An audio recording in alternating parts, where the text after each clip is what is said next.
А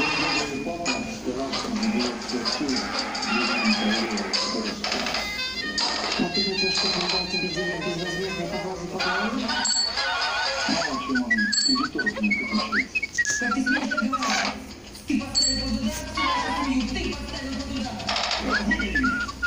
Давай, раздельно просто выгони! Черт! Я снова служу 20 лет! Заботился, обеспечил, теперь одна единственная осечка и...